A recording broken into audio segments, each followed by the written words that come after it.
Assalamualaikum warahmatullahi wabarakatuh. Perkenalkan, nama saya Amriana, NIM A2010068, Fakultas Hukum semester 3 kelas B. Baiklah, pada video kali ini saya akan sedikit membahas materi mengenai instrumen pemerintahan dalam administrasi negara. Langsung saja, yang akan saya bahas di sini pengertian instrumen pemerintahan. Nah, instrumen pemerintahan adalah alat atau sarana-sarana yang digunakan oleh pemerintahan dan administrasi negara dalam melakukan tugasnya.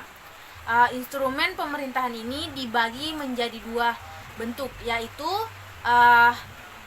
instrumen fisik, instrumen yuridis. Nah, instrumen fisik ini terhimpun dalam public domain, terdiri atas alat tulis, menulis, sarana transportasi dan dokumentasi, gedung-gedung dan perkantoran dan lain-lainnya. Yang kedua ini instrumen yuridis. Nah, ini berfungsi untuk mengatur dan menjalankan urusan pemerintahan dan kemasyarakatan yang terdiri atas peraturan perundang-undangan, keputusan, peraturan kebijakan, perizinan, dan instrumen perdataan dan lain-lainnya. Nah, instrumen pemerintahan juga ini merupakan bagian dari instrumen penyelenggaraan negara secara umum. Nah, pelaksanaan tugas penyelenggaraan negara Indonesia paling tidak dilakukan oleh 3 lembaga atau organ, yaitu pertama eksekutif, legislatif, yudikatif. Nah, dalam melaksanakan tugasnya ini, penyelenggaraan negara, masing-masing organ negara tersebut diberikan kewenangan mengeluarkan instrumen hukumnya. Selanjutnya adalah peraturan perundang-undangan. Nah, peraturan merupakan hukum yang sifatnya mengikat, umum atau berlaku umum, dan tugasnya adalah mengatur hal-hal yang bersifat umum.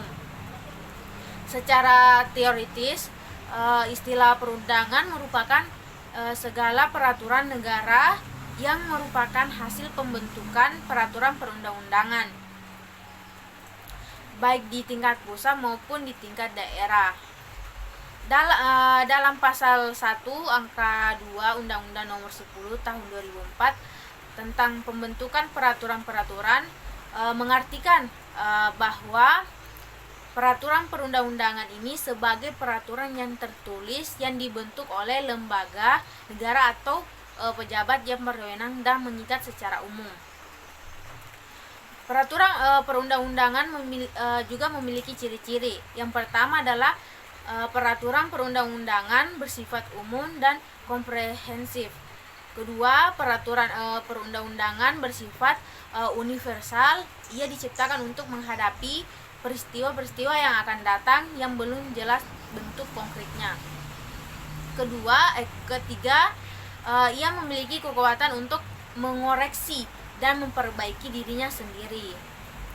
Selanjutnya adalah macam-macam perbuatan tun. Pemerintah sebagai bagian dari organ negara diberikan tugas untuk mengurus berbagai segi kehidupan masyarakat. Diberikan untuk itu pemerintah kewenangan untuk melakukan perbuatan administrasi negara melalui instrumen hukum tersebut.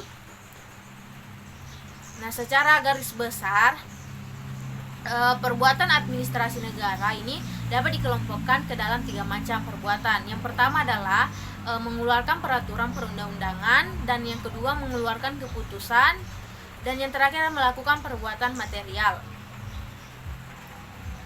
Selanjutnya, ketetapan atau keputusan tata usaha negara. Nah, di Belanda istilah ketetapan atau keputusan disebut dengan istilah Wetgeving van Volkeren. Nah, menurut Den Burger 1996, Wetgeving definisikan sebagai yang pertama, keputusan hukum publik yang bersifat konkret dan individual. Keputusan itu berasal dari organ pemerintah yang didasarkan pada kewenangan hukum publik. Nah, kedua, dibuat untuk satu atau lebih individu atau berkenaan dengan satu lebih perkara atau keadaan. Dan yang terakhir adalah keputuah, itu memberikan suatu kewajiban pada seseorang atau organisasi, memberikan kewenangan atau hak pada mereka. Dan dan yang terakhir adalah peraturan kebijakan. Nah, keberadaan peraturan kebijaksanaan tidak dapat dilepaskan dengan kewenangan bebas dari pemerintah yang sering disebut dengan istilah freie elements. Nah, dalam kaitannya dengan pemerintahan, freie elements diartikan sebagai salah satu sarana yang memberikan ruang bergerak bagi pejabat atau badan-badan administrasi negara untuk melakukan tindakan tanpa harus terkait sepenuhnya pada Undang-Undang Markus Huffman 1996.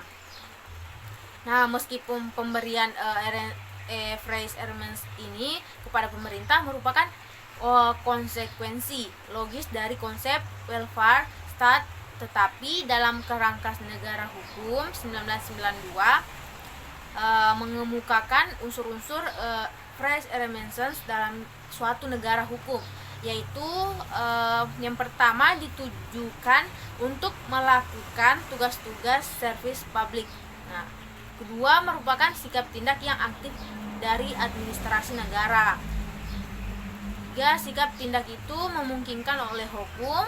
Nah, sikap tindak itu diambil atas inisiatif sendiri. Sikap tindak itu dimaksudkan untuk menyelesaikan persoalan-persoalan penting yang timbul secara tiba-tiba. Sikap tindak itu dapat dipertanggungjawabkan baik secara moral kepada Tuhan maupun secara hukum. Itulah tadi sedikit pemaparan materi tentang instrumen pemerintahan. Lebih dan kurangnya mohon dimaafkan. Saya kira assalamualaikum warahmatullahi wabarakatuh.